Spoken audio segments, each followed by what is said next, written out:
¿Qué tal? Muy buenas noches. Mi nombre es Josué Aguilar, en nombre de la Asociación de Ingenieros en Energía del capítulo establecido en Guatemala. Les doy la más cordial bienvenida a todos. Eh, para dar inicio a nuestro webinar, voy a presentar a los ponentes de esta noche. Como primer punto, tenemos a José Samuel Monterroso Moscoso, quien funge como presidente de la Asociación de Ingenieros en Energía del capítulo de Guatemala. Samuel es gestor energético certificado por nuestra casa matriz y también es gestor en edificaciones sostenibles. Actualmente, él funge el papel de presidente en nuestra asociación. Asimismo, tengo el agrado de presentar a Luis Larrégola. Luis, pues, es un profesional que cuenta con más de 29 años de experiencia. Es experto en energías renovables y eficiencia energética para múltiples sectores industriales y de servicios. Es auditor líder en ISO 50001 en sistemas de gestión de la energía. En su campo laboral trabajó como consultor senior para proyectos promovidos por el Banco Interamericano de Desarrollo y actualmente ocupa el cargo de experto principal en el proyecto de cooperación europea Energy Transition in Belize para programas pilotos demostrativos de transición energética con integración de energías renovables y aplicación de eficiencia energética en industria, edificios y transporte. A continuación, pues les voy a explicar la temática para trabajar en este webinar. Le voy a ceder en este momento la palabra a Samuel, quien va a dar una breve introducción sobre el capítulo establecido en Guatemala de la Asociación de Ingenieros en Energía y después cederá la palabra a nuestro experto Luis Larrégola. Al final de este webinar tendremos un espacio de preguntas y respuestas, las cuales desde ya pueden plantearlas en el chat. Es un gusto, Samuel, bienvenido. Buenas noches. Hola a todos, es un gusto saludarles. Luis, muchas gracias por atender a nuestra propuesta y estar por acá. Voy a presentarles por acá rápidamente para los que nos han estado siguiendo, pues hacemos siempre una breve introducción acerca de la asociación y del capítulo. Pues la idea aquí con esto es de que ustedes nos conozcan y si están interesados en poder participar, pues son bienvenidos, pues. Entonces, vamos a iniciar. ¿Quiénes somos o qué es la Asociación de Ingenieros de Energía? Es una organización profesional sin ánimos de lucro, creada en 1977 por Albert Tuman. Él ya falleció hace aproximadamente unos tres años, la cual tiene presencia en más de 100 países. Nuestros afiliados y profesionales certificados operan en diversos campos de la ingeniería energética, gestión de la energía, energías renovables, combustibles alternos y sostenibilidad. La asociación brinda a sus asociados un marco de referencia donde pueden trabajar y crecer y ser parte de nuestra red global de profesionales, mantenerse actualizados con las últimas tendencias de la industria energética. De hecho, eso es parte de que Luis nos acompaña el día de hoy, adquirir la capacitación necesaria para seguir manteniendo una ventaja competitiva a nivel laboral. ¿Cuál es nuestra misión? Es promover los intereses científicos y educativos de quienes están dedicados a la industria energética y fomentar la acción para el desarrollo sostenible. Entonces, vean que aquí ya vemos lo interesante o la expansión que tiene la asociación como tal, que no es simplemente ver la parte energética, la parte de energía per se, de energía sea eléctrica o térmica, sino que también estamos comprometidos con el ambiente y la sostenibilidad. Más de 18,000 profesionales en la industria energética, más de 35,000 profesionales certificados. Hay presencia en 105 países, 61 capítulos en Estados Unidos, 46 capítulos internacionales. Guatemala es uno de ellos. Y 27 capítulos estudiantiles, que también esa es la idea de que en algún momento también aquí en Guatemala tengamos nosotros capítulos de estudiantes apadrinados, si lo queremos hacer así, por nuestro capítulo de profesionales que ya contamos con él. Entonces, y de hecho, o sea, puede ser de cualquier universidad, no importa cualquiera que sea. ¿Qué es lo que nosotros obtenemos con los miembros de industria? Es conectar a nuestros miembros a un nivel global mientras cubren sus necesidades de nivel local. Y yo creo que estamos bien alineados con lo que nos trae Luis el día de hoy, mejorar y solidificar el valor de la membresía con la asociación y afrontar las necesidades urgentes de energía y medio ambiente con profesionales certificados y cualificados ya localmente, pues. Esta diapositiva muestra todo el área de influencia que podemos tener o quienes pueden participar como tal, apoyando con sus conocimientos, con sus experiencias, pues, y más adelante, pues, bien puede ser de que de aquí mismo nosotros apoyemos para hacer algún punto, para hacer punto medular para mejoras para el país. Como podemos ver, ven la parte de generación distribuida, medición y verificación de ahorros, comisionamiento de edificios, microredes, gestión de la energía, auditorías energéticas, eficiencia energética, eh,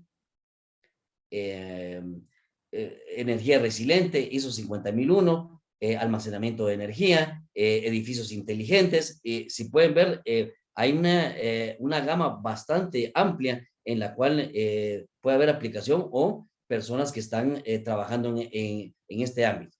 Voy a ir muy rápido para ver lo de los beneficios, oportunidades y creación y vinculación y expansión de redes de profesionales a nivel global, seminarios gratuitos en línea presentados por líderes y expertos de la industria energética, descuentos para todos los eventos de la asociación, incluyendo conferencias y exposiciones, accesos a archivos de presentaciones previas, acceso a los archivos de presentaciones y ponencias de las conferencias mundiales de energía, descuentos en programas de capacitación en Estados Unidos, acceso a publicaciones y recursos educativos, suscripciones gratuitas a revistas de la industria energética, suscripción gratuita a boletines y otras publicaciones exclusivas para la E. También hay descuentos para libros. De hecho, en su mayoría, o todos, pues están en inglés, tal vez en algunos otros idiomas lo sabrán, no hay en español ahorita actualmente.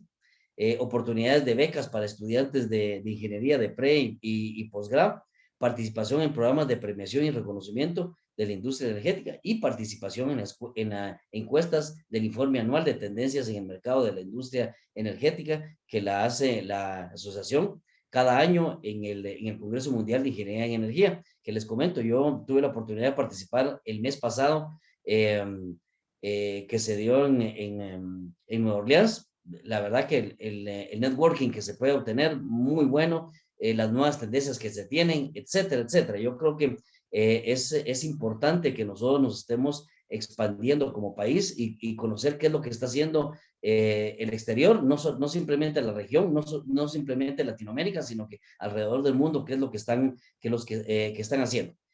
Voy a pasar esto rápido, solo quiero comentarles por acá. Ya tenemos establecido el capítulo aquí en Guatemala. De hecho, este ya es el quinto webinar que tenemos nosotros y estamos queriendo cerrar con broche de oro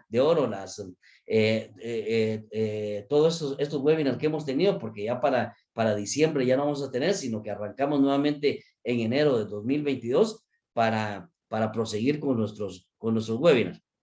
Yo lo dejo por acá porque no quiero quitarle tiempo a Luis. Pues miren, si están interesados en poder ser miembros de la asociación y también formar parte del capítulo, pues con mucho gusto pueden colocar por ahí en sus preguntas y al finalizar el evento, pues podemos comentarles y si alguien quiere que entremos con mayor explicación, con mucho gusto ya nos ponemos de acuerdo para que podamos platicar. Bueno, sin nada más que agregar, le damos la bienvenida nuevamente a José Luis Arrégola. José Luis, mentor, uno de mis mentores en la parte de gestión de la energía y eficiencia energética, pues, ¿verdad? Luis, nuevamente, muchas gracias por atender a nuestro llamado, a nuestra invitación, y el tiempo es tuyo, Luis.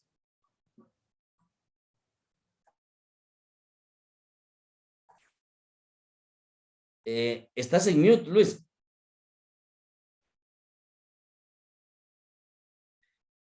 José, ¿podías apoyarle ahí con algo? Sí, permíteme.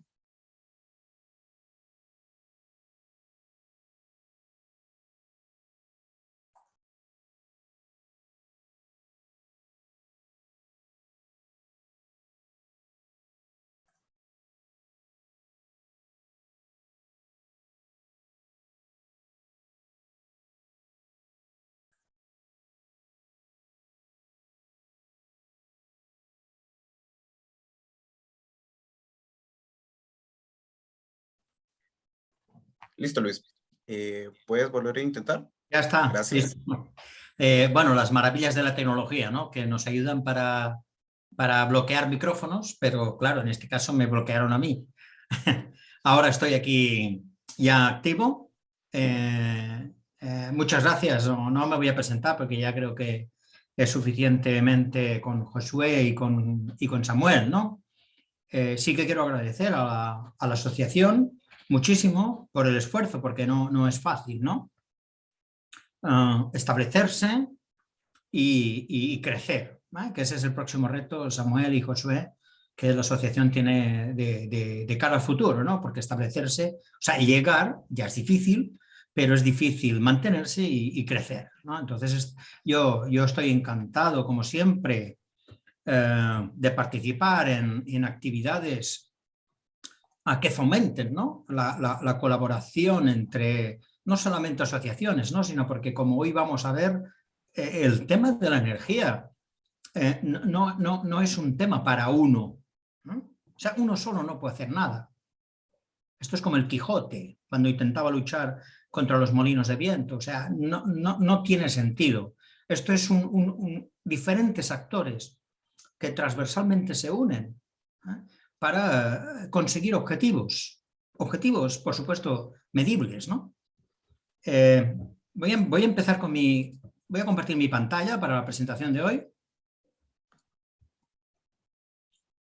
Simplemente recalcar, pues, que conozco muy bien Guatemala, o sea, sé muy bien de qué hablo, pero la presentación de hoy no solamente va dirigida a la Guatemala Carpet de la asociación, sino que va dirigida también a otros, tenemos otro público, yo sé que tenemos otras personas de países vecinos, también, pero va muy focalizada a Centroamérica, ¿no?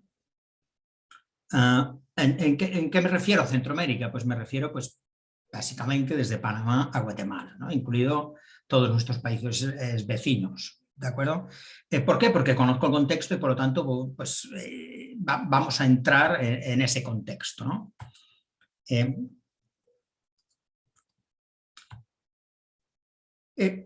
Yo primero vamos a decir qué hizo la Unión Europea para acometer la transición energética, ¿no?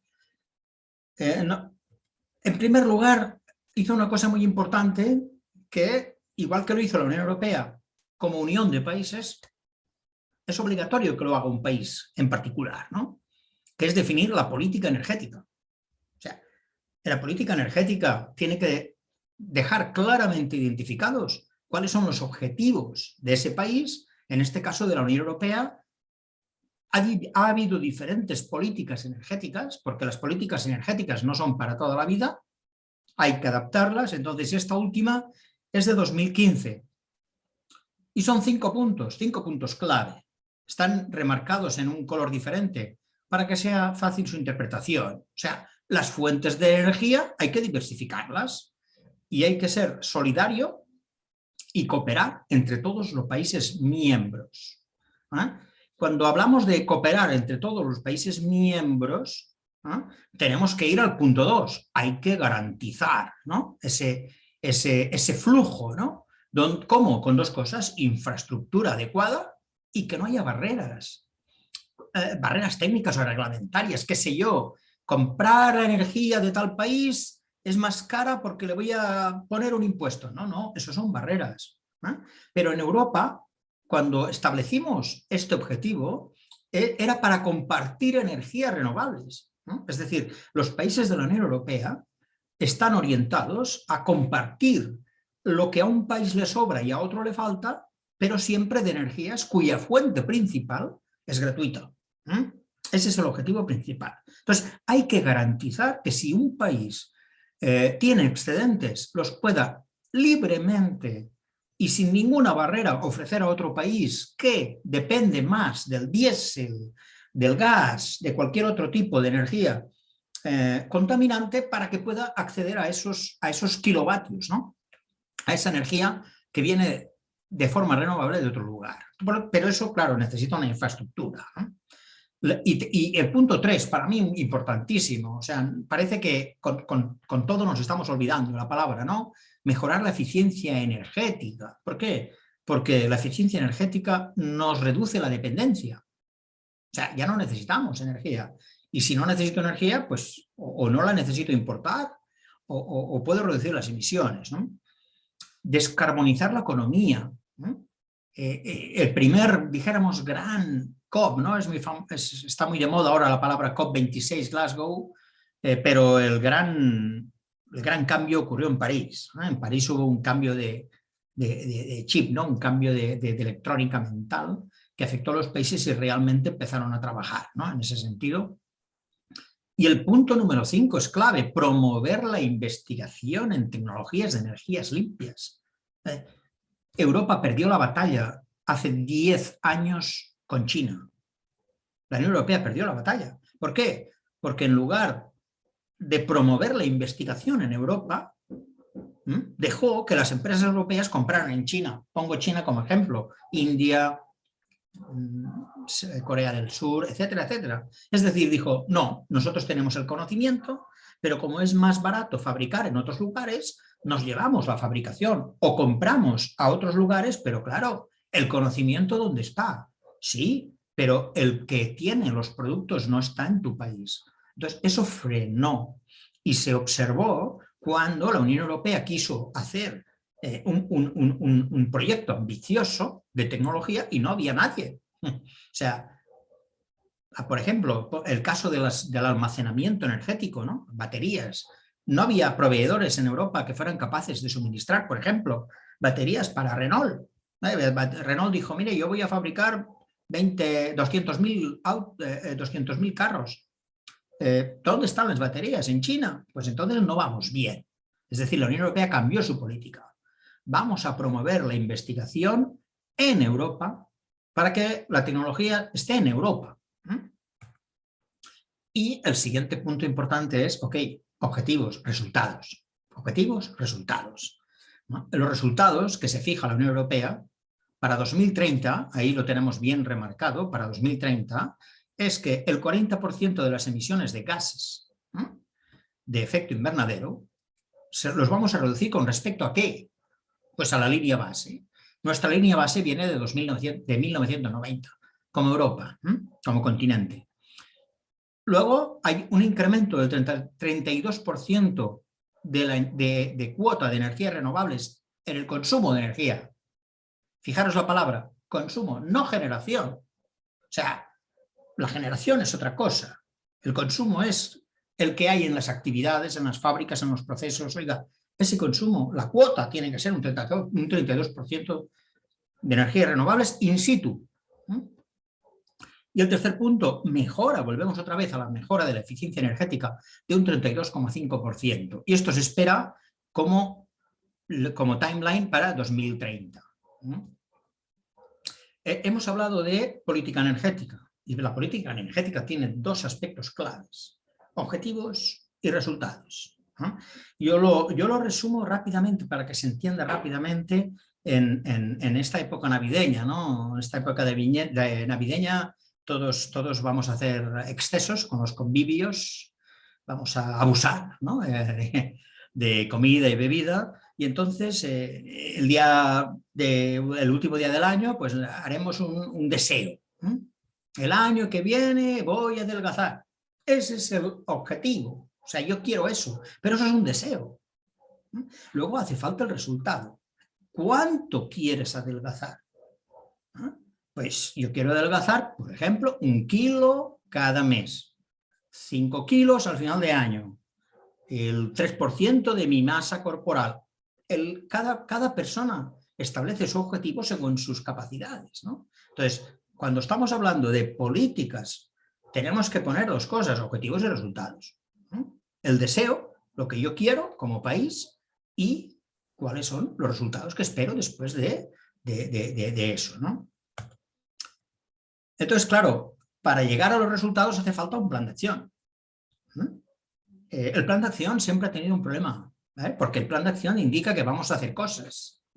Y cuando vamos a hacer cosas tenemos un problema porque tradicionalmente la eficiencia energética, tradicionalmente, ha presentado muchas barreras para su desarrollo, ¿no? Porque porque ha sido difícil de vender, ¿no? El concepto de eficiencia energética es un concepto de trabajo masivo, con mucha gente, ¿eh? Y eso es difícil. Entonces, ahí necesitamos de las políticas públicas, porque si no, no hay forma. O sea, si las políticas públicas no juegan en nuestro favor, son el papel fundamental, ¿no? Las políticas públicas tienen que redactar instrumentos regulatorios, ¿no? Y esos instrumentos regulatorios tienen diferentes aspectos clave, ¿no? Los voy a resumir en esta siguiente diapositiva. Tenemos 3 instrumentos, ¿no? El económico, el de manejo y control y otros instrumentos, ¿no? Cuando hablamos de instrumentos económicos, las políticas públicas, y así ha sido en Europa, tienen que establecer instrumentos para fomentar por precio, ¿no? O sea, costos, impuestos, subsidios, incentivos, por cantidad, o sea, ¿cuánto vamos a reducir? ¿No? Una cosa es lo que voy a aportar como precio y otra cosa es el porcentaje que voy a obligar, ¿no? Que voy a colocar como un objetivo de distribuidores, consumidores, proveedores, etcétera, etcétera. Luego tenemos los instrumentos de control, ¿no? O sea, por ejemplo, establecer estándares tecnológicos. En mi país no se puede vender ningún motor eléctrico que no sea NEMA Premium, por ejemplo. Y entonces estamos estableciendo un instrumento de control. No vamos a dejar este tipo de equipos aquí. Lo mismo con las lámparas, por ejemplo, las lámparas incandescentes ya no se pueden vender, pero hay países que sí. Entonces, las fábricas siguen fabricando esos dispositivos. O sea, la fábrica ya tiene su línea de montaje y porque un país prohíba la entrada de motores ineficientes, si ellos siguen pudiendo vender esos motores a otros países que no tienen ningún instrumento regulatorio, pues van a seguir fabricando. ¿Por qué? Porque al final, pues las empresas quieren su margen de beneficios también, ¿no? Y hay otros instrumentos como, por ejemplo, instrumentos educativos, ¿no? Contenidos didácticos, campañas de etiquetado, las hemos visto muchísimo por los medios de comunicación, compra un freezer clase A++, etcétera, etcétera. Y luego hay otros tipos de instrumentos de promoción, ¿no? Como por ejemplo pues la cogeneración, ¿no? Fomentar el uso de la cogeneración, financiamiento de programas de eficiencia energética, promocionar las ESCOs. De todo eso se tiene que encargar las políticas públicas, ¿no? En Europa, claro, gracias a Dios pertenecemos, o sea, España, ¿no? En este caso hablo como España, pertenecemos a un entorno europeo, ¿no? Y entonces Europa tiene un instrumento, ¿no? Que se llama la directiva europea. Y ese es el instrumento que se ha demostrado que es el más eficaz, ¿no? O sea, la Unión Europea dice, esta es la directiva. Y la directiva es un derecho, o sea, es obligatorio para los estados de la Unión implementarlo en el plazo que han dicho, porque si no hay multas. Lo que sí que deja margen es a que cada país establezca cómo lo va a hacer y diferentes aspectos que comentaremos hoy que la Unión Europea deja margen de decisión, ¿no? Ya presenté la política energética europea, objetivos y resultados, el plan de acción a través de los instrumentos que son las directivas y ahora voy a presentar las directivas, ¿no? Cómo esas directivas de la Unión Europea impactaron en España hacia la transición energética, ¿no? Aunque había directivas europeas anteriores, podemos decir que la principal, ¿no? Donde cualquier experto español en eficiencia energética, cuestión de la energía, si le preguntas, te va a contestar la directiva de 2002, ¿no? Esta directiva de 2002 fue, dijéramos, el disparador, ¿no? El punto de inicio, pero era, ojo, el nombre ya lo dice todo, Directiva Europea de Eficiencia Energética en Edificios, ¿no? ¿Por qué? Porque Europa tenía una información que decía que aproximadamente entre el 32 y el 38% del consumo de energía de la Unión Europea provenía de los edificios, de todos los edificios, ¿no? Entonces empezó por ahí, es decir, priorizó. ¿no? Luego, evidentemente, veremos que ampliamos, ¿no? Pero la primera gran directiva aparece en 2002 y obliga a 3 cosas. Etiquetar todos los edificios, etiquetar energéticamente todos los edificios, ¿eh? Y usar esa etiqueta obligatoria en cualquier transacción, compraventa, alquiler, transmisión, publicidad, etcétera, etcétera. Segundo punto, para edificios que se vayan a construir hay que limitar la demanda. Es decir, usted no puede construir un edificio que luego va a necesitar 100% de energía para establecer condiciones de confort. Hay unos límites. Entonces, en función de la zona geográfica, hay unos límites para construir limitando la demanda. Y al tercer punto, oiga, una vez usted ha construido de una forma eficiente, ahora vamos a ver cómo escoge los equipos que van a satisfacer la demanda energética. Porque imaginaros que yo tengo el edificio más eficiente energéticamente hablando construido del mundo, pero luego me voy a comprar los acondicionadores de aire más ineficientes del mundo, ¿no? Entonces resulta que o dejo las puertas abiertas, etcétera, etcétera, ¿no? Entonces, hay 3 ejes: etiquetar, construir eficiente y que las instalaciones que tengan que satisfacer la demanda de energía en calor, o en frío, o en agua, o en luz, sean lo más eficientes posibles. Y todo eso, pues, apareció el reglamento, la norma. Entonces, la primera gran norma en España de esta directiva apareció en 2006. Fijaros que la directiva apareció, o sea, la directiva nace en 2002. O sea, España tarda 4 años. Pero en 2006 aparece nuestro nuevo, esto significa Código Técnico de Edificación Nacional. El anterior provenía de 1979 y no hablaba de construir eficientemente o para reducir el consumo de energía. Entonces, en este nuevo Código Técnico de Edificación, que es nacional, esto es importante porque es obligatorio en todo el territorio español, lo que hacemos es limitar la demanda por construcción. O sea, vamos a construir un edificio, el arquitecto tiene que establecer el dimensionado para que cumpla los límites. El siguiente punto, en 2007, o sea, un año después, aparece el decreto que obliga a etiquetar. Pero España, que es lenta respecto a otros países, empieza solamente con los edificios nuevos y grandes rehabilitaciones. ¿De acuerdo? Y en 2007 también aparece el decreto que aprueba los rendimientos de las instalaciones térmicas de los edificios.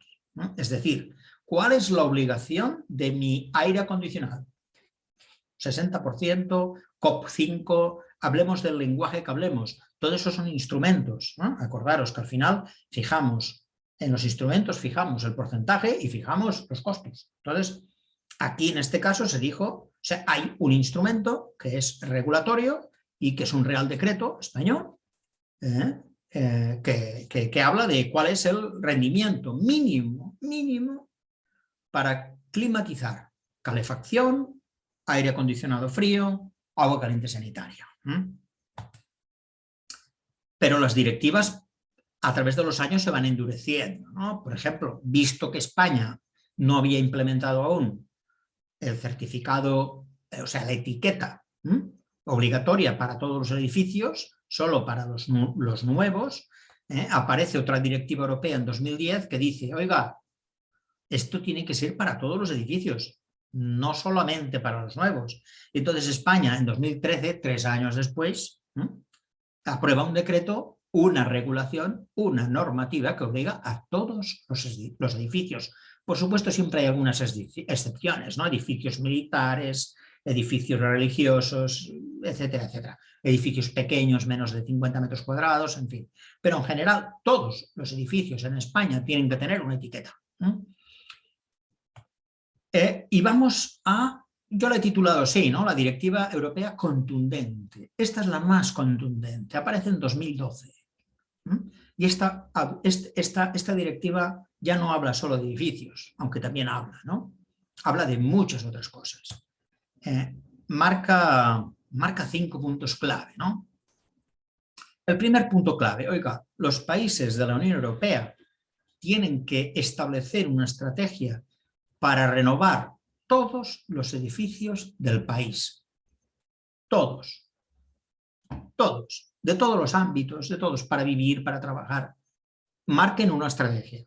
Segundo punto, los AGE, que es Administración General del Estado, o sea, los edificios públicos del gobierno, cada año el 3% de la superficie de esos edificios se tiene que renovar energéticamente. Tercer punto, hay que establecer sistemas de obligación de eficiencia, o sea, porcentaje. Este es el rendimiento, esta es la eficiencia. Cuarto punto, auditorías y sistemas de gestión energética. Esto es importantísimo, lo veremos más adelante. Este instrumento está siendo muy contundente. Por supuesto, contadores y facturación, porque la energía hay que pagarla. Y como quinto punto, la cogeneración y la transformación y transporte de distribución de energía. Nos estamos centrando en la parte de eléctrica, ¿no? En este sentido del quinto punto. Vamos a hablar un poquito más de cada uno de los artículos, solamente para detallarlos, no voy a explicar todo, simplemente me centraré en lo importante, ¿no? Los edificios de más de 250 metros cuadrados que son del Estado, es decir, gubernamentales, el 3% hay que rehabilitarlo, hay que quitar lo que haya, mejorar las fachadas, mejorar la carpintería de las ventanas, de las puertas, de las cubiertas, de los techos, de los suelos, lo que sea, pero hay que hacerlo, ¿no? Siguiente punto. Las distribuidoras de energía, tienen que presentar anualmente un 1,5% de ahorro sobre lo que han vendido a sus clientes como promedio de los últimos 3 años. Imaginaros esta medida, ¿no? Cuando una distribuidora su objetivo es vender. Yo quiero vender energía, ¿no? No. Tienes que reducir un 1,5% cada año de la media de los últimos 3. Y eso, cuidado, eso, cada estado establece cómo lo comprueba, ¿no? O sea, cómo establece un sistema de medición, control y verificación de forma independiente. Es decir, contratando a personas que no son de las distribuidoras ni del Estado para demostrar y verificar que se cumple. Vamos a la industria. Todas las empresas no pymes, todas, desde 2015 tienen que presentar una auditoría energética. Todas, obligatoriamente. Y esa auditoría energética cada 4 años se tiene que renovar. Renovar no quiere decir agarrar el papel de 2015 y cambiarle la fecha. Hay que visitarla, hay que volver a analizarla y hay que evaluar si se han hecho cosas en 4 años o si hay cosas que han perdido rendimiento o eficiencia en 4 años. Fijaros que el decreto habla de 2015, por lo tanto, en 2016 nuestro país, España, fue el primer año en el cual estas empresas estuvieron obligadas a realizar la auditoría energética. Cuando habla de las empresas no pymes, la Unión Europea deja a libertad a que el país establezca quién es no pyme. En el caso de España, todas las empresas, todas no pymes, de más de 200 trabajadores están obligadas a presentar la auditoría cada 4 años. Ese fue el criterio. Empresas y grupos industriales, ¿no? O sea, no es solamente un número de identificación fiscal, sino es el grupo. Entonces, en 2020, que por la crisis COVID se prorrogó a 2021, ha sido nuestra segunda presentación de auditorías. Hay una posibilidad de eximir hacer la auditoría si tienes un sistema de gestión energético o ambiental, es decir, una ISO 50001 o una ISO 14001.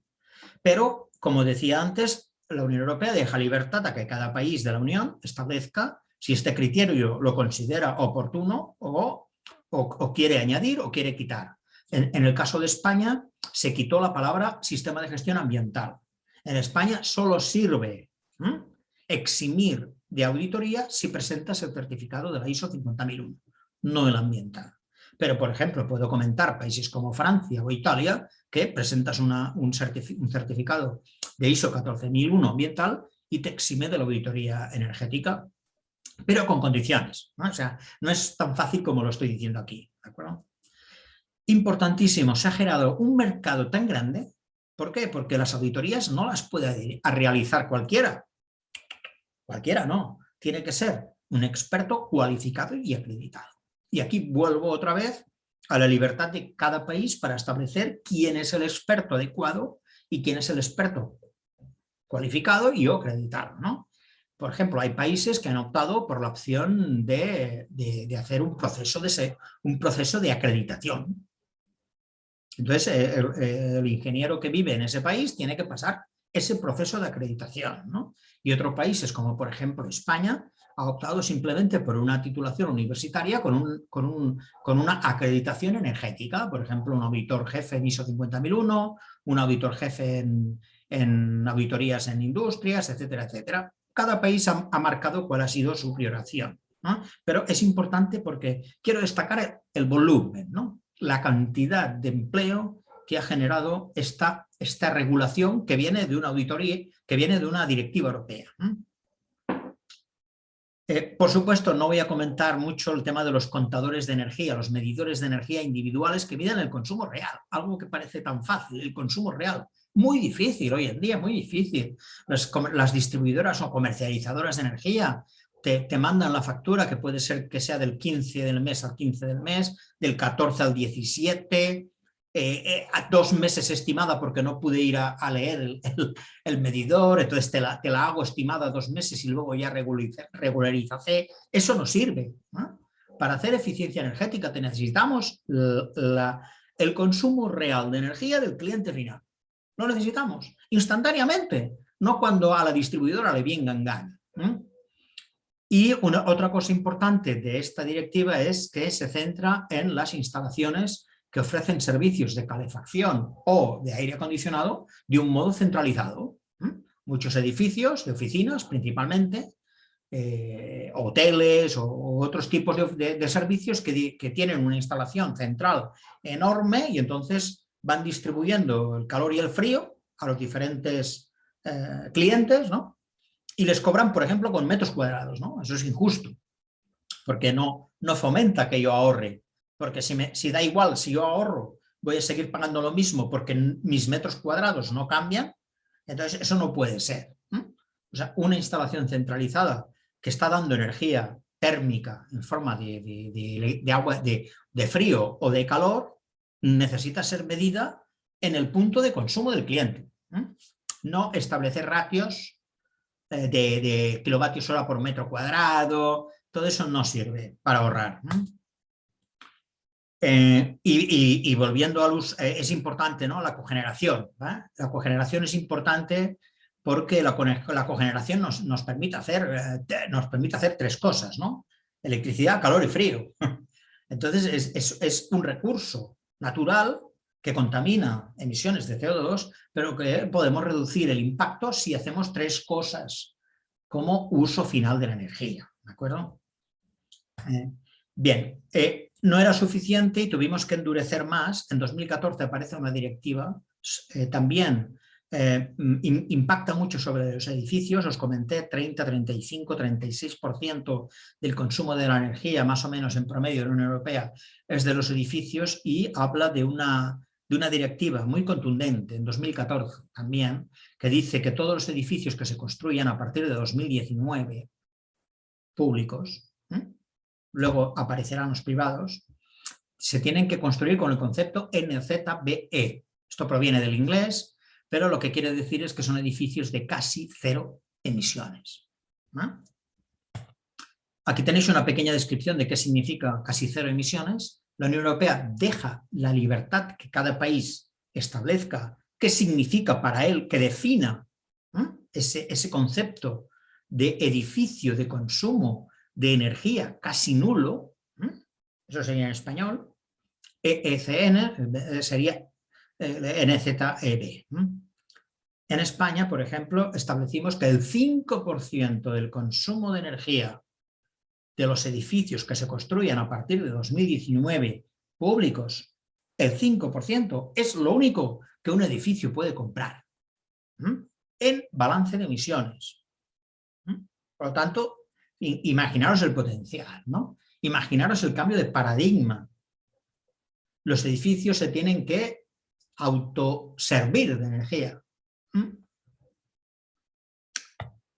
Aquí un pequeño mapa de cómo está el avance de esta directiva en Europa. Ya veis que Europa va a diferentes velocidades. Podéis ver los colores diferentes, ¿no?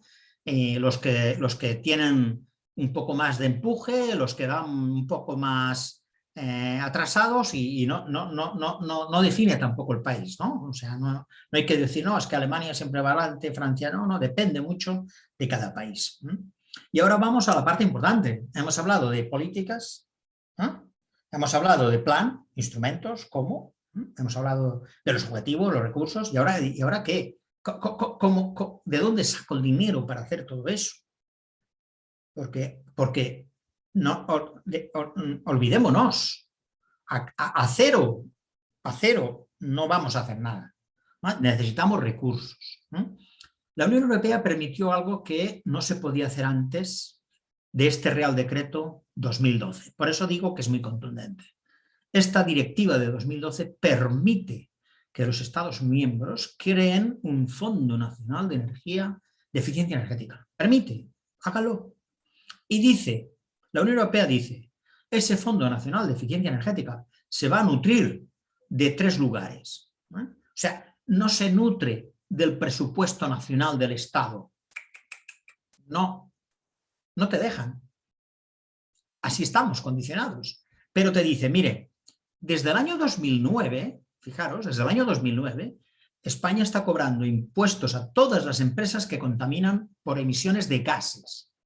Un impuesto a la contaminación. Entonces, España tiene que escoger el porcentaje de esos impuestos que va a colocar al Fondo Nacional de Eficiencia Energética.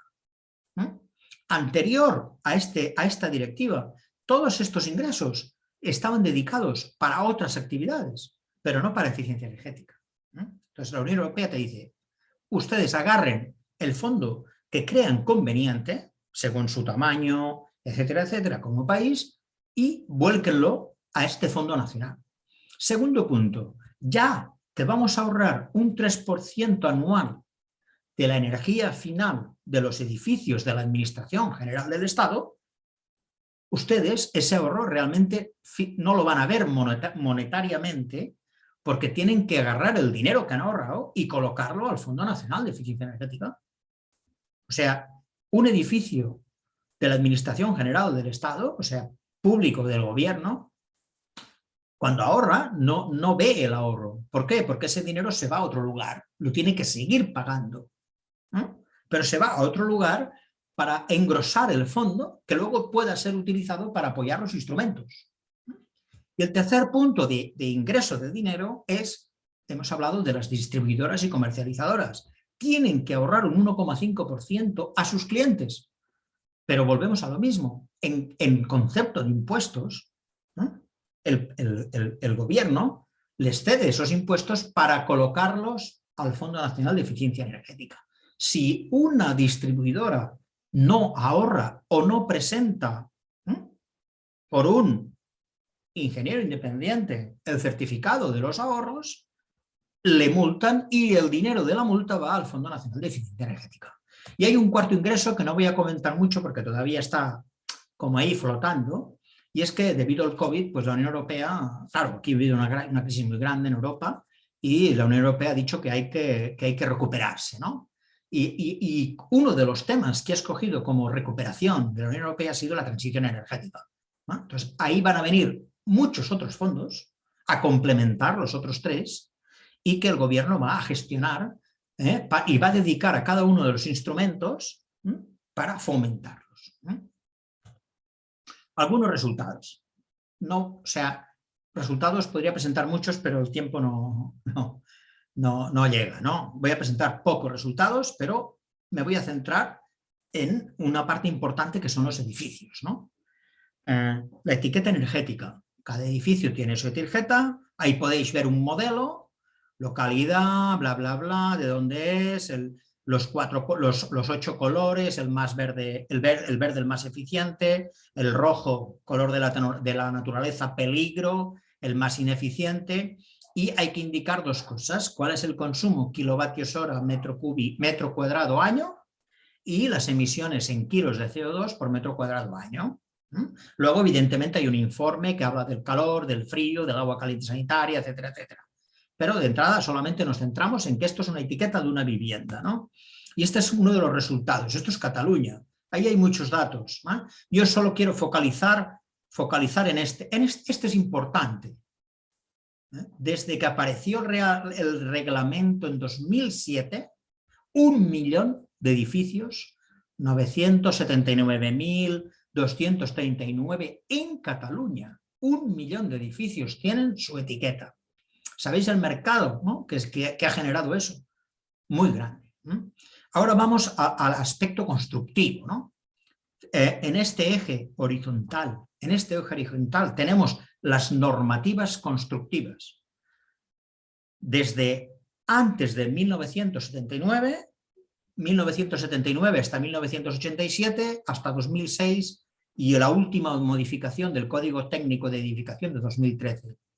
Y aquí tenemos la clasificación de eficiencia energética, los mejores los A, los peores los G.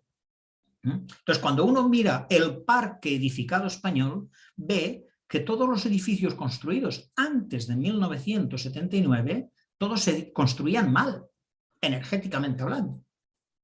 Mal. En la normativa del 79, mal. La inmensa mayoría, o sea, más del 40% de esos edificios eran malos. Y ya no hablo de los que están por atrás, ¿no? De los porcentajes del granate, del rojo, solo hablo de los naranjas, de los amarillos, ¿no? Que podría ser el punto medio, ¿no? El average. Fijaros bien que aparece la normativa en 2006, y no hay cambios hasta que no aparece la de 2013. Y fijaros la de 2013, los edificios, yo ya veo brotes verdes, ¿no? Esta frase que se ha hecho tan famosa, brotes verdes. Fijaros cómo cambia la edificación. El porcentaje de edificios que se construyen a partir de 2013 con una etiqueta A es muchísimo mayor. Y el porcentaje, fijaros, los colores malos, rojo y granate, desaparecen, prácticamente ya nadie construye ineficiente, sin afectar al costo final del edificio. ¿Por qué? Porque como hay un mercado, los proveedores reducen sus precios porque hay más demanda. O sea, si ustedes ahora mismo intentan en su mercado comprar cristales súper eficientes, vidrios súper eficientes, posiblemente tengan que pagar un costo porque no hay mercado, o el mercado es escaso. Pero si hay una normativa y hay muchos clientes demandando vidrios con un alto nivel de rechazo de la energía térmica solar, pues entonces va a haber un mercado y los precios van a reducirse porque la industria detecta que hay demanda. Entonces, si hay demanda, hay un ajuste de precios, diríamos. Y ahora viene aproximación, ¿no? O sea, ¿qué hacemos con todo esto? Porque yo he hablado de un contexto europeo y español y ahora decimos, bueno, ¿y aquí qué hacemos? ¿No? Porque todo eso, a alguno le habrá sonado a ciencia ficción, posiblemente.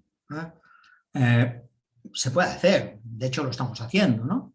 Pero sí que hay que seguir unas pautas que yo voy a recomendar, ¿no? En primer lugar, el concept note, o sea, cómo hay que hacer todo el proceso. El primer paso, recomendación para todos los países. Tienen que escribir, tienen que redactar su política energética nacional. Y esa política energética nacional tiene que tener el compromiso de los objetivos, el deseo, que quiero y los resultados, que espero.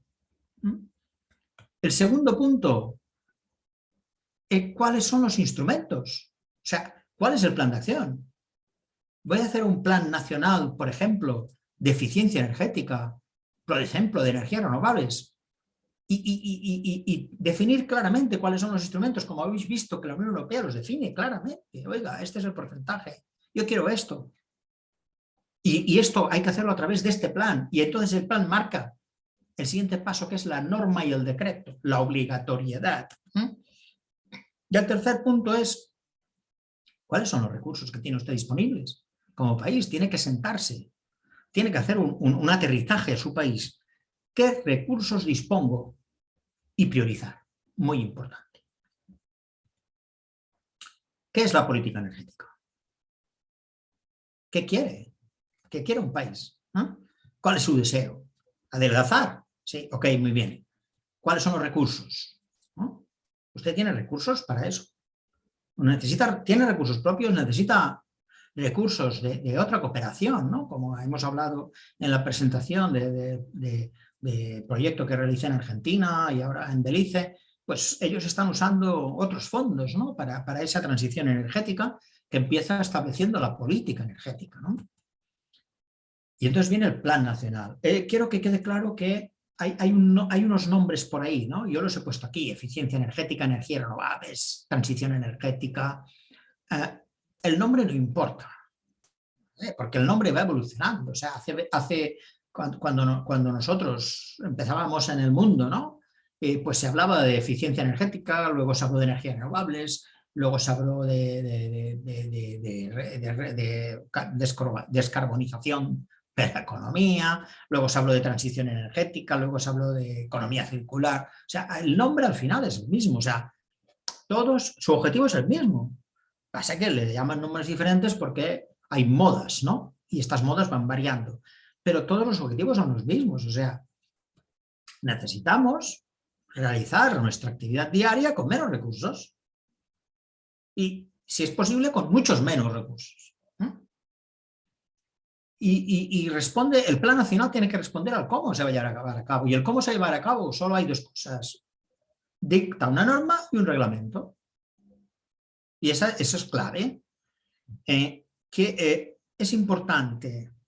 Hay países, porque yo los conozco y me leo sus documentos, ¿no? Porque me llegan para que haga opiniones, y he visto muchos países que van directos al plan. Vamos a hacer esto, vamos a hacer esto, y a veces ponen la política energética dentro del plan. Eso es porque no han hecho una reflexión. Simplemente han escrito un texto y luego presentan un plan. No han hecho un análisis como tiene que ser, ¿no? ¿Cuál es la recomendación? O sea, así se hizo en la Unión Europea, y así recomiendo a los países que hagan, ¿no? Esta gráfica es de Olade, ya tiene muchos años, y hay muchos países que no la siguen. O sea, no sirve agarrar la política nacional de México, de Chile. Estoy hablando de países donde ya hay muchos años trabajando en este tema. No sirve decir copy-paste, no sirve. ¿Por qué? Porque tenemos un contexto internacional, tenemos un contexto nacional, tenemos una situación actual muy importante. ¿Cuál es tu línea base? ¿Cuál es tu punto de partida? ¿Qué recursos tienes? ¿Qué instrumentos? ¿Qué programas? ¿Cuál es la estrategia? Paso 1, paso 2, paso 3, esto define los años a los que aspiro a llegar a una situación deseada. El deseo, que hablábamos al principio. Voy a adelgazar. Eso es un deseo. Y luego viene toda una batería de cosas. Y ahora voy para las sugerencias para los diferentes actores, porque como ya dije también al principio, esto es transversal. O sea, no es ni de arriba abajo, ni de abajo arriba, sino que es transversal. Y en el primero pongo las políticas públicas. Las políticas públicas tienen que dejar claro cuáles son los recursos económicos disponibles. Tener claro que no se puede ser recursos cero, eso no existe, no hay política entonces. Y redactar la política acorde a los recursos. Fíjate que hay muchos países que hacen al revés. se ponen a escribir la política energética y luego buscan recursos. No, oiga, ¿yo hasta dónde podría llegar? ¿No? Entonces, vamos a ver cuáles son esos recursos. Entonces, yo en la política, como tengo que marcar objetivos y tengo que marcar resultados, podré decir hasta dónde puedo llegar si sé qué recursos dispongo, ¿no? La política exige un compromiso, ¿no? Y hay una parte muy importante que muchos países dejan de lado, la priorización de los resultados, ¿no? Por ejemplo, voy a poner un ejemplo muy claro, no voy a hablar del país, pero lo voy a poner porque lo he vivido, ¿no? Un país que en su política energética dice que se va a fomentar la electromovilidad y adquiere 5 vehículos eléctricos. Y dice como resultado que ha reducido las emisiones de CO2. Entonces, en ese país, que no voy a decir el nombre, el 40% de las emisiones del país era del transporte. O sea, esos 5 vehículos representaban nada, inmedible. O sea, está muy bien que me digas que ha reducido las emisiones gracias a esos 5 vehículos, pero no has priorizado absolutamente nada porque no tiene ningún impacto medible, estadísticamente hablando, que yo pueda presentar como real. Evidentemente, la literatura, el papel, lo aguanta todo, pero eso no es así, ¿no? También tengo otro ejemplo de mala jerarquización o priorización de medidas, ¿no? Por ejemplo, y esto es en España, lo puedo decir claramente porque aquí pasó, en España se regalaron lámparas LED. Si llevabas a una tienda que venda iluminación, si llevabas tus 8 incandescentes de tu casa, te daban 8 LEDs. Toma, 8 LEDs nuevos. Ah, está muy bien. Y se le daban gratis, ¿eh? Más eficientes. Muy bien. Oiga, me parece muy bien. He reducido la P, la potencia. Pero ¿qué pasa con la energía? Porque la energía depende de la potencia, pero también de las horas. Por ejemplo, yo fui uno de los que cambió la iluminación, pero me di cuenta que la luz del almacén no se usaba nunca, prácticamente.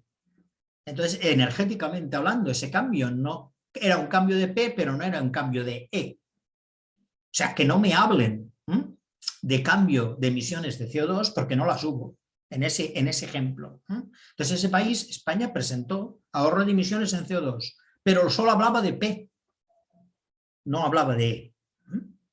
Y encima eran mínimas, ojo, respecto a la iluminación de los edificios. O sea, si la iluminación de los edificios era el 2%, estábamos ahorrando el 0,003 del 2%. Nada.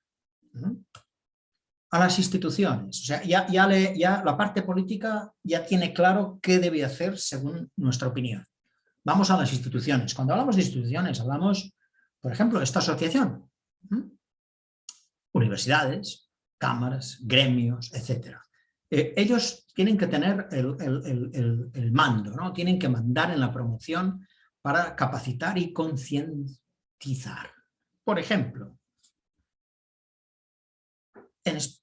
nosotros tenemos una obligación. Cuando calentamos agua para tirar, la definición es agua caliente sanitaria. Esa es la definición técnica.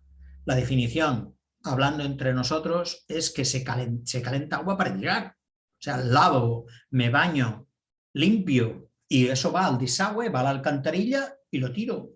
Lo he calentado para tirar. En España, el 70% de esa energía tiene que ser de fuentes renovables. O sea, no podemos gastar combustible para calentar el 70% del agua. O sea, ese 70% debe de ser una religión, un credo para las instituciones. Oiga, vamos a fomentar que nuestros profesionales, a la hora de proponer instalaciones, estén capacitados para proponer a los clientes ese número, porque ese número no es un número que nos inventamos. ¿Por qué no es el 100%? Porque los costos suben y entonces el retorno a la inversión se reduce. ¿Por qué no es el 40%? Porque no es nada, no impacta. Entonces el 70%, evidentemente cada país como digo, tiene que poner en contexto si eso es viable o no, pero tiene un número. Y el país, a través de las instituciones, universidades, cámaras, gremios, asociaciones, tiene que hacer un análisis. Oiga, si nosotros hacemos esto aquí, ¿cuál es el impacto? Primera pregunta. Y segundo, ¿tenemos competencias para hacerlo? Porque una cosa es muy fácil es decirlo y otra cosa es que mañana alguien muy concientizado lo quiera hacer y no haya profesionales porque no estén capacitados o porque no podamos comprar paneles solares térmicos, por ejemplo, porque los han bloqueado en la frontera, en la aduana, qué sé yo, el banco no me acepta el pago. Todo eso hay que hablarlo antes. El tercer gran actor, los profesionales que trabajamos. O sea, yo creo que prácticamente en esta charla de hoy todos estamos en este bloque, ¿no? Aparte de la asociación. Los profesionales tienen que formarse, intentar formarse adaptando estándares y parámetros de la eficiencia, como por ejemplo de la Unión Europea. En España se perdió, o sea, ese 70% que hablé antes de necesidad de calentar agua caliente sanitaria, agua para tirar con energías renovables, nosotros perdimos 4 años porque no había personales, no había nadie capacitado ni cualificado. Entonces todas las instalaciones se hacían mal, todas mal. Y no se podía hacer ninguna intervención a nivel de inspección del gobierno, no se podía porque eran todo multas, no se pudo. O sea, la norma existía y tardó 4 años hasta que fue viable obligar a cumplirla. Antes no, porque se hizo la norma y no se pensó. Entonces los profesionales ya estén formados, porque hoy en día es muy fácil. Estoy hablando de que todo esto, estamos hablando de 2006, 2005, la virtualidad que hoy existe no existía en esos momentos, la conectividad. Ustedes pueden hacer un curso en España, un curso en cualquier otro país, a cualquier hora, virtual, con podcast, con diferentes cosas, pero no olviden la etapa formativa, ¿no? ¿Por qué? Porque cuando llegue la política, ustedes tienen que estar preparados como técnicos, como profesionales. Y con esto acabo de terminar. Espero que el concepto de transición energética que Europa inició, España está implementando, ¿no? Y cómo eso lo podemos, dijéramos, introducir, ¿no? en LATAM, concretamente en Centroamérica y concretamente en Guatemala, y pues la orientación y un poco los pasos, ¿no? La estructura de los pasos es importante porque podemos tener una conciencia muy abierta, muy renovable, muy de eficiencia, pero si nos falla algún paso, el avance será mínimo. Gracias, Samuel. Devuelvo la conexión, dejo de presentar. Ok, Luis, mira, yo creo que por demás esto estuvo, pero información muy, pero muy importante para que nosotros podamos tomarla en cuenta para aplicaciones prácticas, no solo en Guatemala, sino que a nivel Centroamérica. Ya hay varias preguntas. Josué, si gustas, te dejo el tiempo para que las vayas ahí, nos las vayas comentando para que, ¿Abro bueno, yo mismo el chat o quieres hacer tu interlocutor? no sé, yo creo que Josué va a entrar con esto, pero si gustas en lo que se llega por ahí, Josué, podemos ir viéndolas. Entonces, bueno, yo creo que por aquí respondí algo en el chat con alguien. Nos preguntaba que si, vamos a ver, con respecto que quiere más información acerca de la AE, es uno, y dos, si somos competencia de la IEEE. Bueno, en primer lugar, aquí mismo escribí, no es que seamos competencia, yo creo que es más, somos un complemento.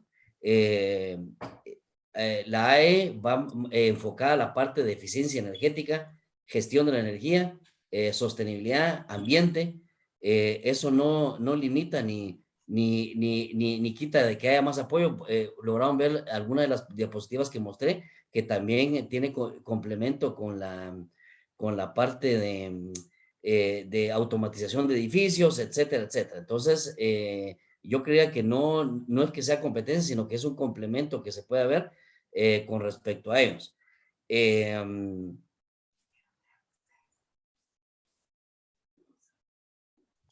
Ok, yo creo que Josué, ¿tienes algún inconveniente por ahí? Sí, perdón, tuve un inconveniente con la señal de internet, pero ya estoy por acá. Listo. Gracias por aclarar la duda de Franz. Tenemos otra pregunta.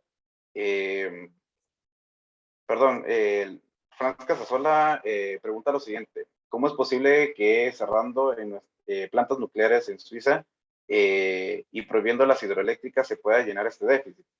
Él considera que esta pregunta que él realiza es un poco absurda, pero la eficiencia energética no va a alcanzar a llenar este déficit. No sé si pueden complementar o responderlo, por favor. Yo me gustaría responder con dos cosas, ¿no? Primero, el tema de la energía nuclear es un tema de política energética del país. Pongo dos ejemplos. Italia, después de Chernóbil, no recuerdo el año porque ya es tarde, pero creo que fue en 1982 o por ahí, Chernóbil, central nuclear rusa, colapsa. Al año siguiente Italia decide que cierra todas sus plantas nucleares. Y yo no veo que Italia, a día de hoy, 30 y pico años después, esté pagando más cara la energía que España. Igual. Y nosotros tenemos energía nuclear, ¿no? O sea, Francia tiene 63 centrales nucleares y sigue pagando la energía igual de cara o más que España. Al final son temas de políticas energéticas que no son, dijéramos que en el contexto de nuestra charla de hoy, dijéramos, no tenemos ningún tipo de acceso. Yo solo pongo ejemplos.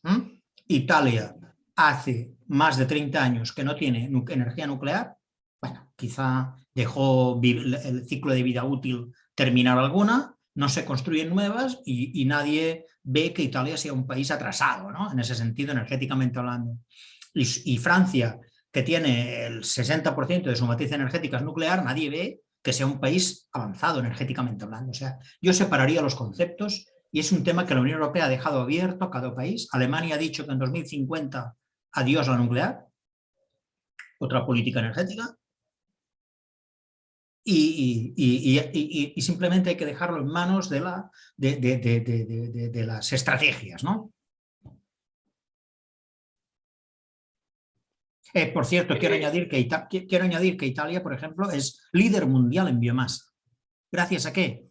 A que tuvo que sustituir la energía nuclear. Y a día de hoy, calderas de biomasa, gasificación, etcétera, etcétera, líderes mundiales, Italia. ¿Por qué? Porque tuvieron que buscarse la vida, ¿no? Gracias, Luis. Interesante respuesta. Leonel Carrillo plantea la siguiente pregunta. Con respecto al almacenamiento, ¿qué se está haciendo como política? El almacenamiento es muy reciente. ¿eh? Es igual que el hidrógeno, lo escucharemos y tal.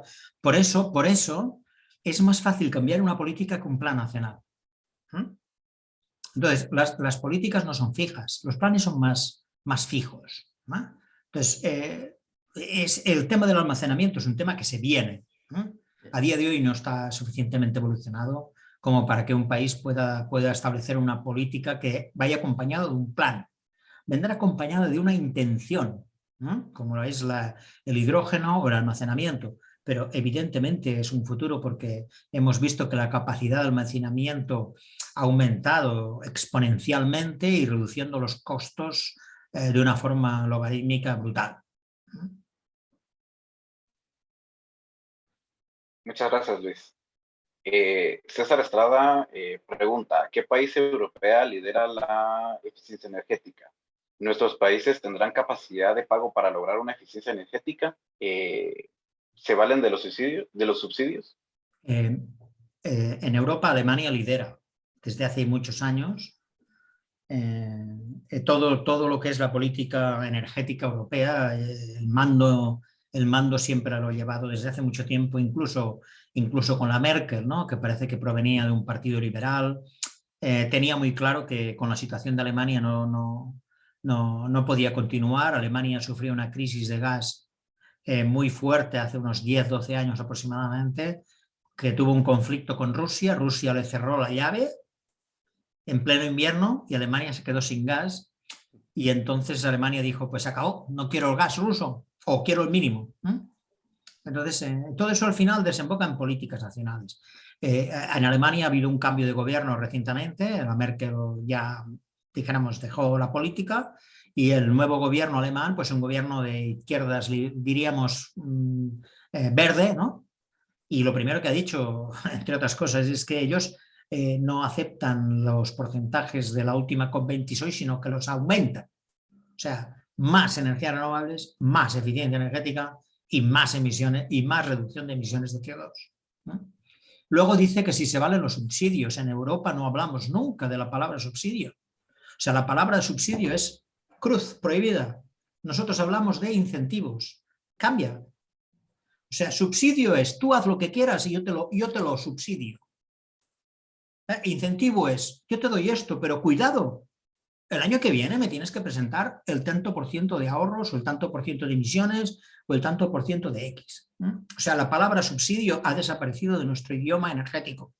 Todos son incentivos, pero los incentivos no son gratis. Me tienes que presentar resultados. Gracias, Luis. Y complementando a la pregunta de César, también pregunta, ¿los hogares o familias tendrán algún incentivo para poder lograr un grado de eficiencia energética? Sí, los incentivos los establece cada país primero y luego dentro del país la estructura de Europa es que cada región tiene sus competencias. Entonces el país cede fondos a la región y la región, yo hablo de Cataluña en mi caso, ¿no? Pues la región administra esos recursos, ¿no? ¿Qué hacemos con los incentivos para las familias, ¿no? Por ejemplo, reducción de impuestos.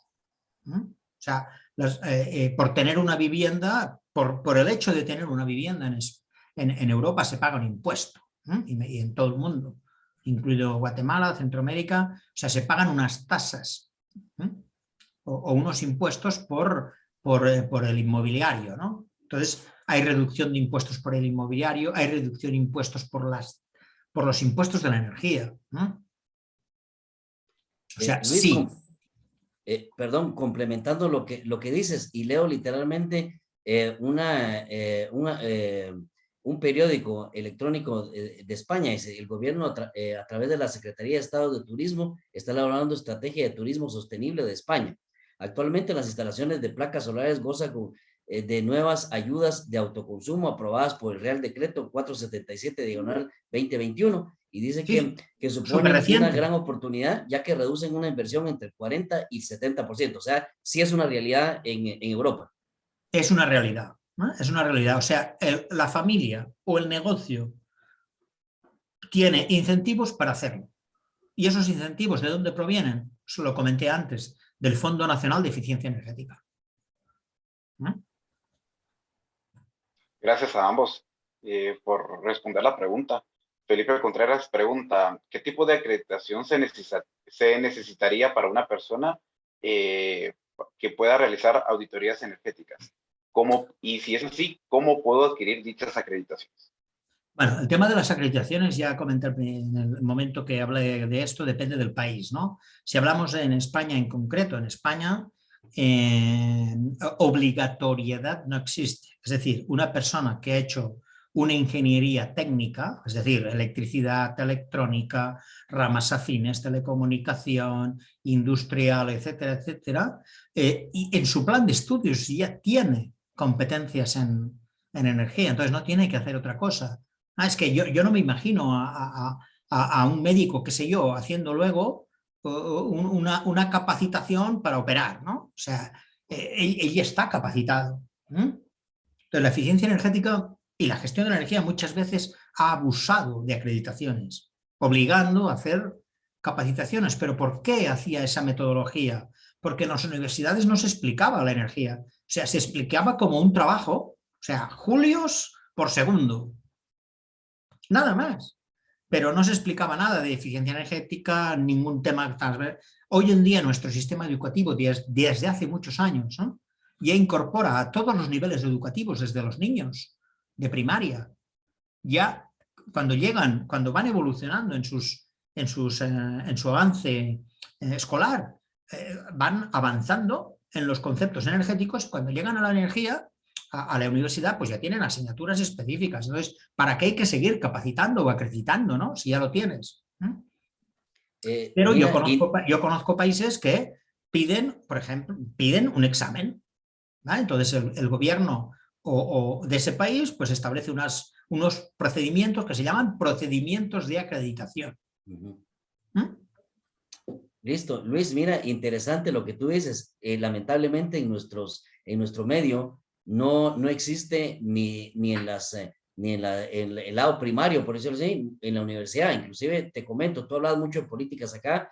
Yo tuve la oportunidad de participar en algunas mesas técnicas que le llamamos acá, y yo les decía a ellos, miren, en primer lugar, en la universidad, ¿qué cursos llevamos de eficiencia energética o gestión de energía? Ninguna.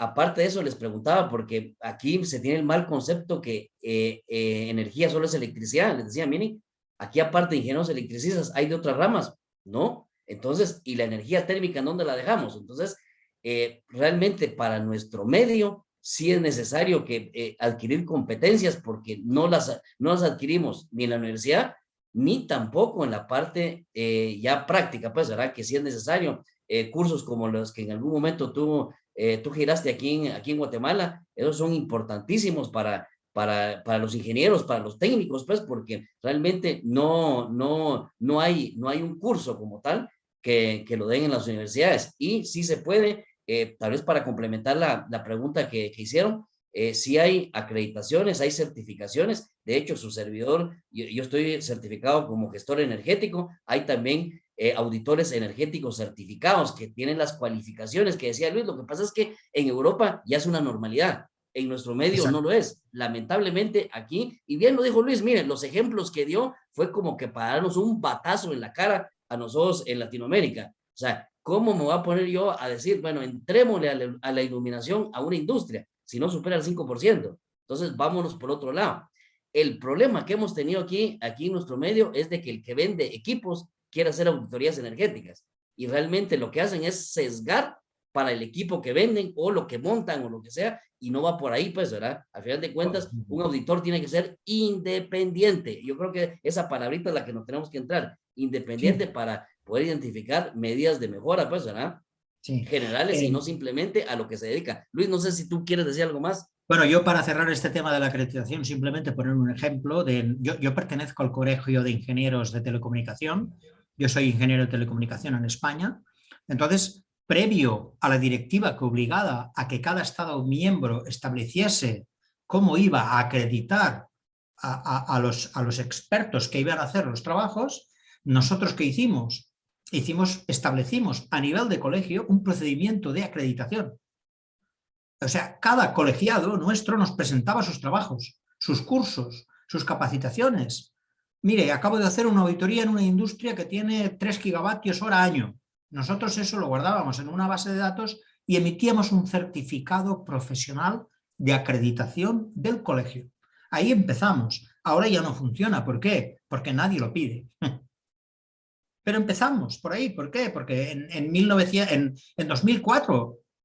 O sea, había un pintor que mañana no tenía trabajo y era experto en auditorías.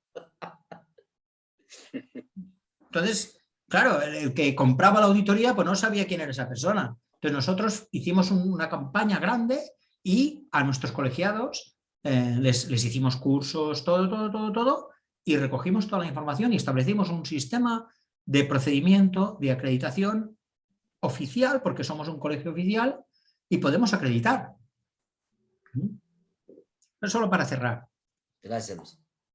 Gracias, Luis. Gracias, Samuel. Leonel Carrillo pregunta lo siguiente: ¿se tiene la impresión que energías renovables solo son las que generan a partir de energía solar? ¿Esto es cierto? No. No.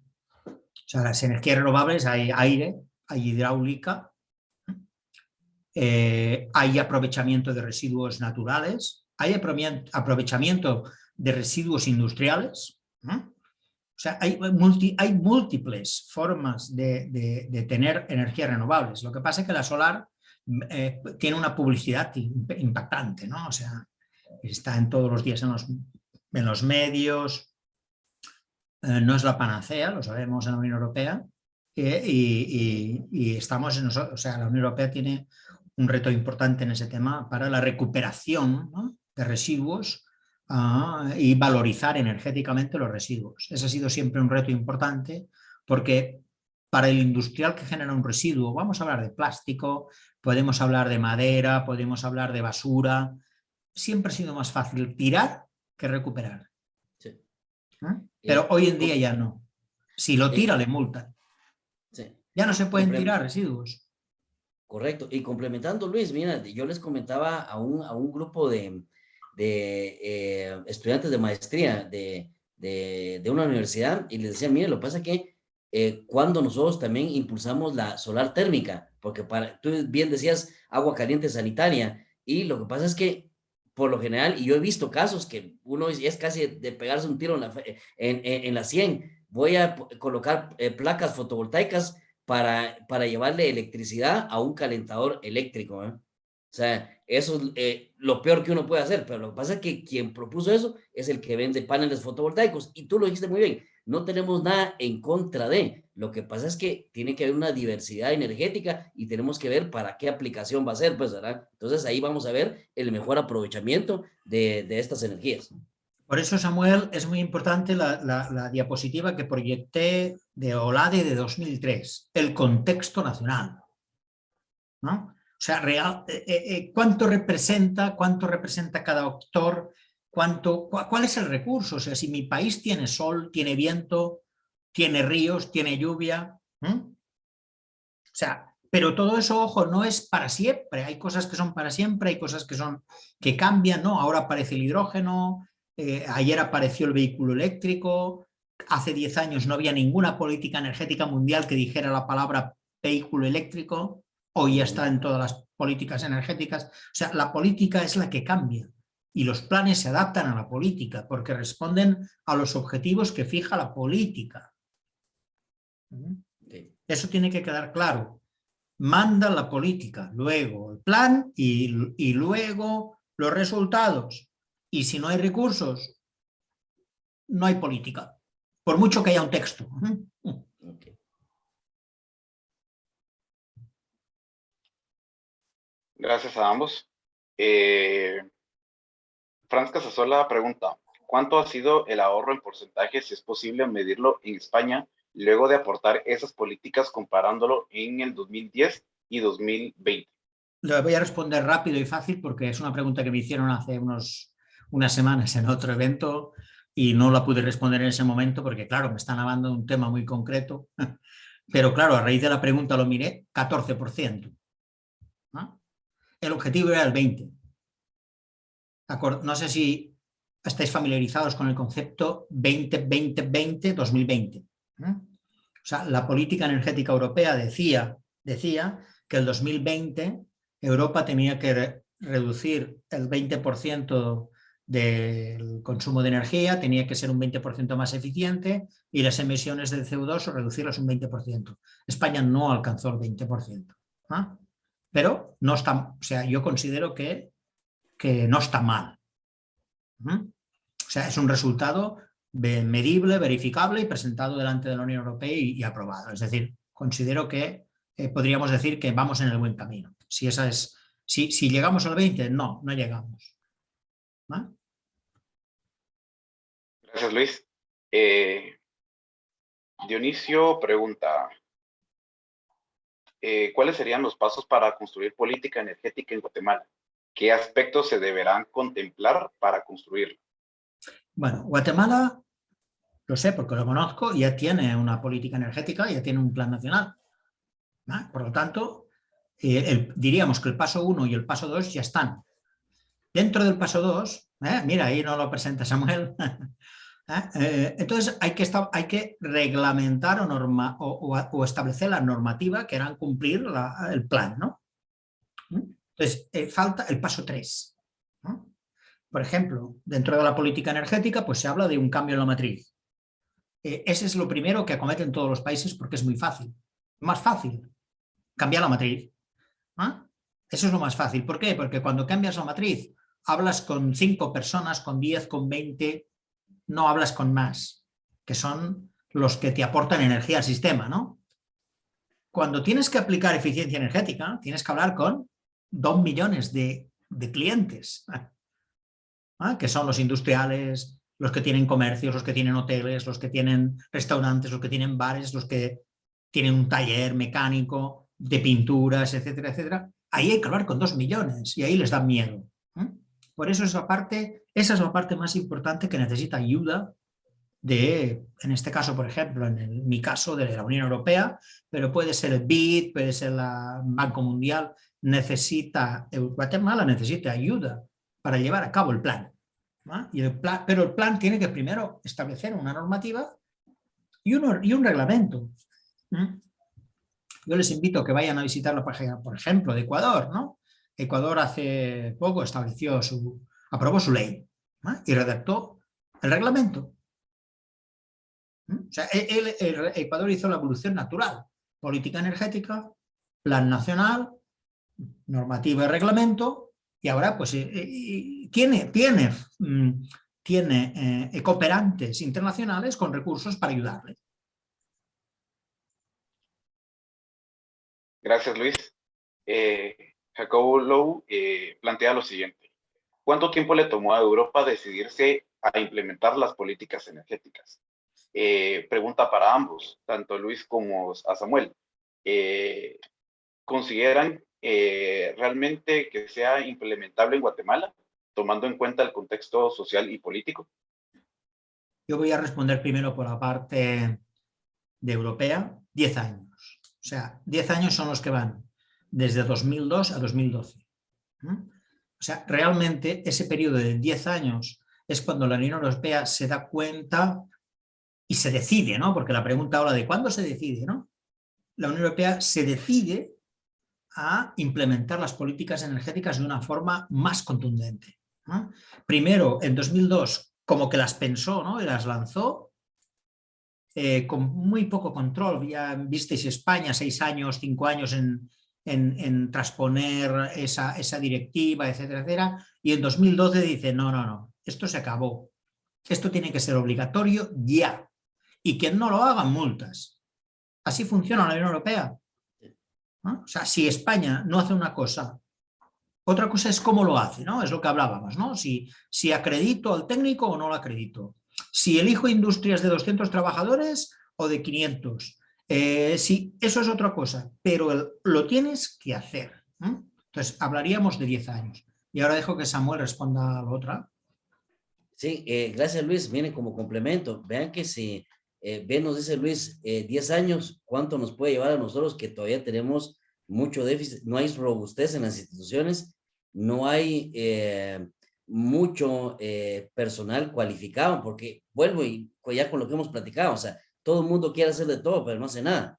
Entonces, yo creo que necesitamos robustez de las instituciones. Y bien lo planteó Luis, primero va la cuestión política. Yo creía que debería de haber más involucramiento de las diferentes áreas, así como asociaciones, universidades, los que estamos en campo, pues, ¿verdad? Para aportar, porque el problema de que si solo es un grupito en el cual solo se hacen políticas como copy-paste, bien lo dijo Luis por ahí, pues que yo ya le he echado vuelta a lo que tenemos acá, no vamos a resultar en nada. Y hay mucha gente, lamentablemente así es, en las instituciones también, que son consultores, y son consultores de 10, 15, 20 años, viviendo, como dicen, mamando de la teta, pero nunca hay cuestiones claras, pues, ¿verdad? Y no implementamos. El cuarto eje de la política energética aquí en Guatemala dice uso eficiente y racional de la energía, pero dice promover esto.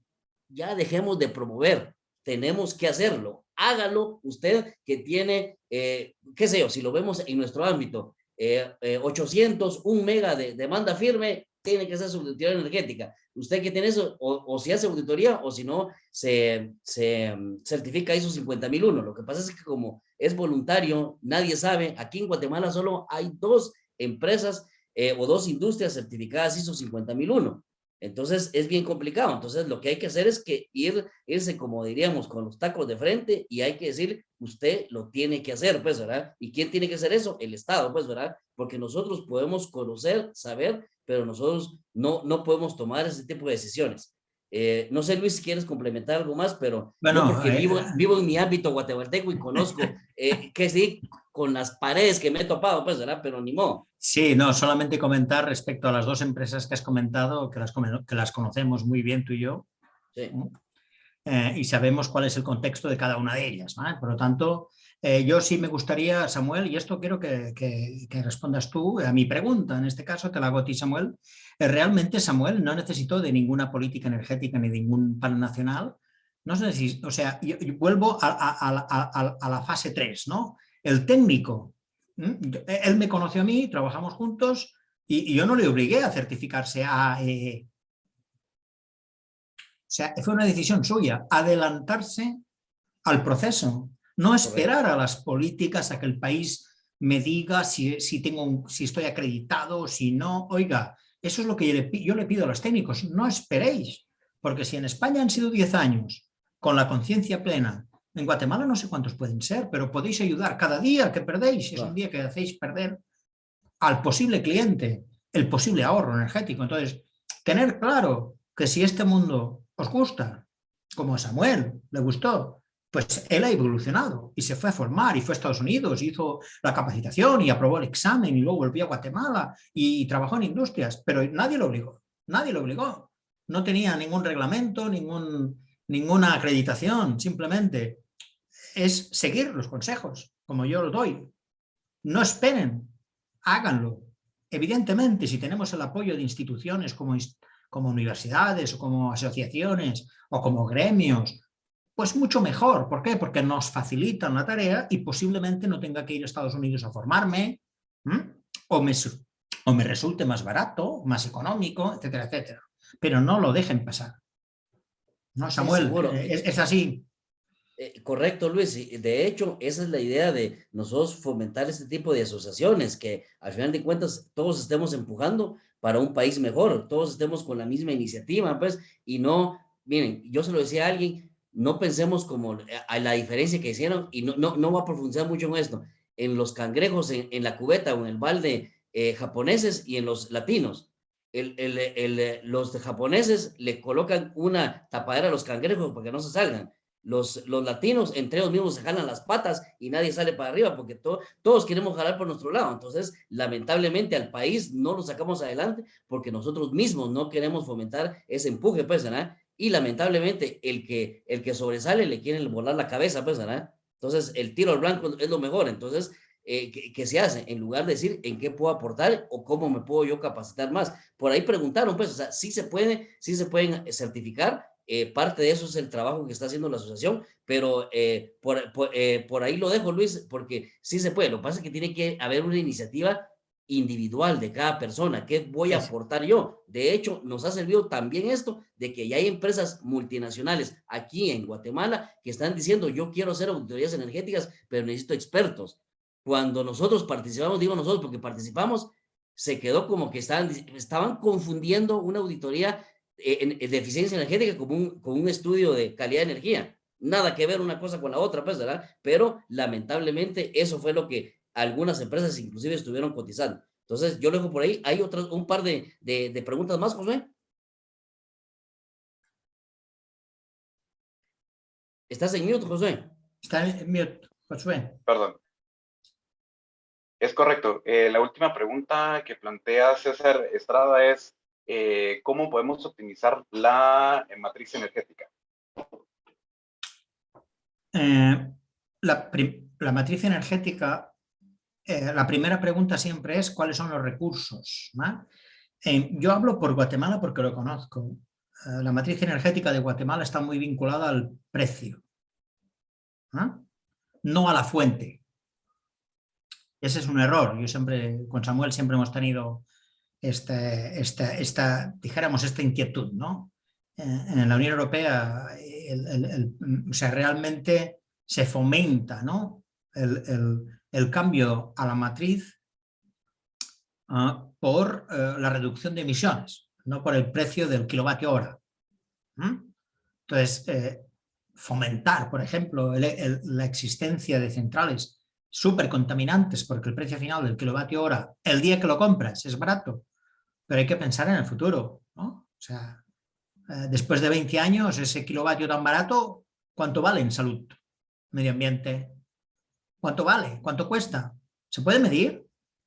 ¿Cuánto daño ha hecho al entorno, al medio ambiente, a la gente que vive, etcétera, etcétera? Entonces, nosotros no queremos, o sea, desde la Unión Europea lo tenemos muy claro, no queremos el electrón más barato, sino el electrón más saludable. Y más saludable y sustentable en el tiempo. O sea, no es que hoy y solo pienso en hoy, sino hay que pensar a largo plazo. O sea, optimizar la matriz es conocer los recursos naturales que tiene el país para ofrecer con garantías, ¿no? Y con unos, dijéramos, no dependencia de emisiones carbónicas que luego van a perjudicar la salud de nuestros habitantes, ¿no? Ese es el primer punto. Y luego hay una cosa muy importante que es lo que hemos hecho todos los países. Para optimizar la matriz hay que ir a la curva diaria grande, ¿no? Que es a las 6 de la tarde, a las 7 en Guatemala, a las 8, y preguntarse, ¿es necesario generar o mejor reducir en esa curva? Porque si alguien piensa, no, voy a sustituir 1 millón de gigavatios hora año y los voy a sustituir por solar, pero no estamos ahorrando nada, estamos sustituyendo, ¿no? Sustituir no es ahorrar, es sustituir. Entonces, optimizar la matriz energética significa saber de qué recursos disponemos, sostenibles y sustentables, y por supuesto, factibles e implementables, ¿no?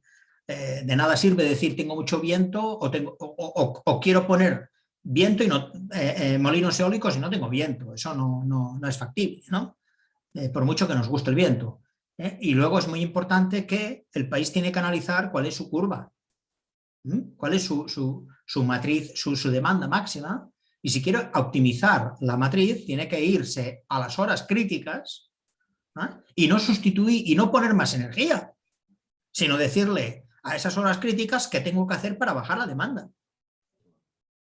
Porque, bueno, todos los que manejan el tema de los costos saben que los precios se marcan por los máximos. Entonces, vamos a ver cuál es nuestro máximo y vamos a trabajar sobre ese máximo.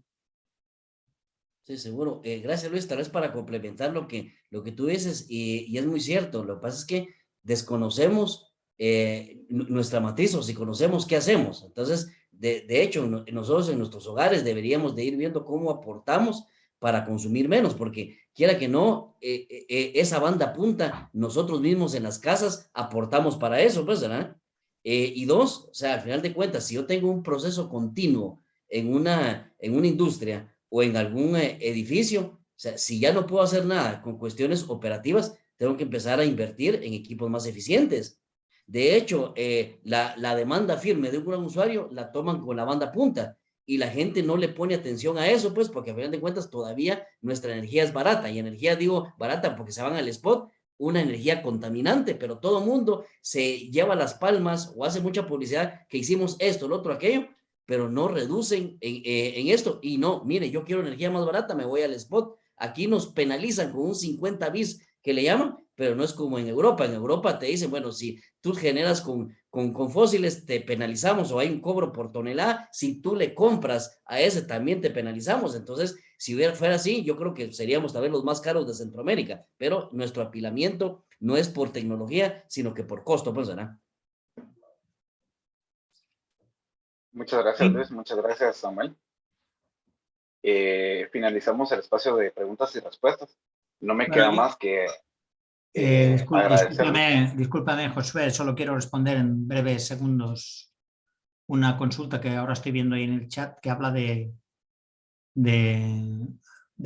intercambio energético, ¿no? Puedes leer la pregunta ahí en el chat. Si no ¿Cómo se optimiza la matriz entre países? Esto es muy importante. Todos los países de la Unión Europea estamos interconectados, eléctricamente hablando. Estoy hablando de energía eléctrica. Sí. También con gas, ¿no? Pero es menos común porque Europa no tiene gas propiamente, ¿no? Entonces lo tenemos que comprar fuera, es decir, importar. No nos interesa. Eléctricamente hablando, España está unida con Portugal, con Marruecos, con Argelia y con Francia. Esa es nuestra interconexión natural. Y la matriz energética obliga a que el regulador nacional, ¿no? Que vendría a ser ¿cómo se llama, Samuel? ¿El Vuestro AMM? Exactamente. Si encuentra energía renovable libre en Francia, la mete al sistema. Priorización número 1. Energía hidráulica, por ejemplo. Cuando digo libre, digo a precio cero. O sea, cero de generación. La solar, la generación es cero.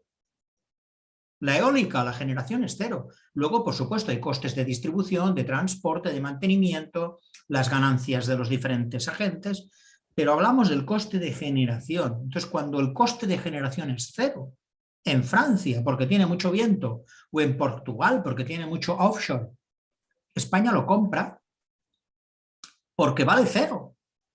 Y si no compro esa energía, tengo que meter una nuclear o tengo que meter una térmica de gas o de otro combustible que no es cero la generación.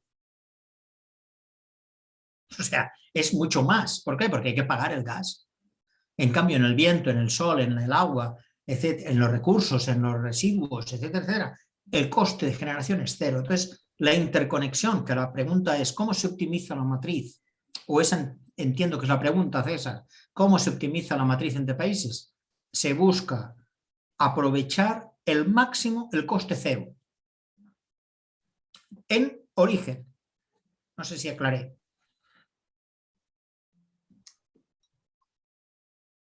Muchas gracias, Luis, por aclarar la duda de César.